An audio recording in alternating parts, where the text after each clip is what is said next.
সমান্তরধারা অধ্যায়ের ১৪ নম্বর প্রশ্ন সমাধান করব।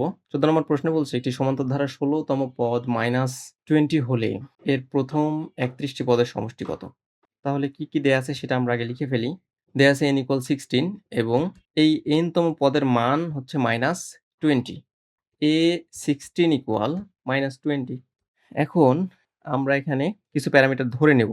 ধরি প্রথম পদ ইকুয়াল a এবং সাধারণ অন্তর সমান d। আমরা জানি an = a + n - 1 * d। এটা হচ্ছে আমাদের n তম পদ বা n এর মান, সাধারণ অন্তর, প্রথম পদ, এই ৪ টা প্যারামিটার আল্টিমেটলি আমরা মান বের করতে পারি এই সূত্র দিয়ে। সো এখানে যে প্যারামিটারগুলোর মান আমরা জানি সেগুলো বসাই দেব।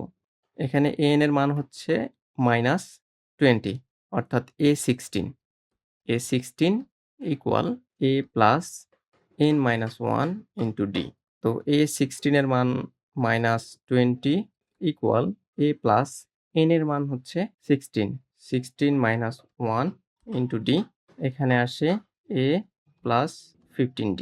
তাহলে এটাকে রেখে যদি আমরা বাকিগুলোকে একপাশে নিয়ে আসি, অতএব a সমান পাবো -20 - 15d।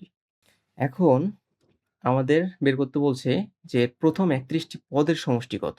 তো প্রথম ৩১ টি পদের সমষ্টি বের করার সূত্র দিয়ে, অর্থাৎ সমষ্টির সূত্র দিয়ে আমরা ৩১ টি পদের মান বের করব।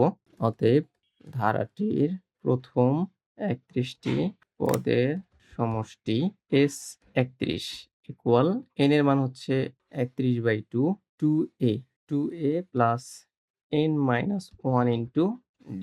সো n এর জায়গায় আমরা কিন্তু 31 বসাবো। কারণ এখানে n ছিল, n এর জায়গায় আমরা 31 বসায় ফেলছি। তো 31/2 2a, a এর মান আমরা যে প্রথম সূত্র থেকে পাইছিলাম, এটা আমরা এখানে বসাই দিব। -20 - 15d + 31 - 1 * d।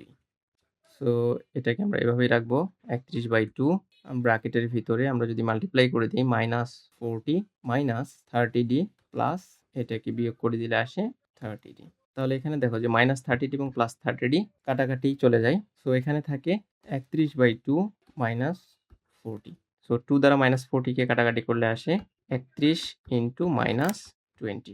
এখন যদি আমরা এটাকে মাল্টিপ্লাই করি তাহলে তো এই দুটোকে গুণ করলে আসে -62।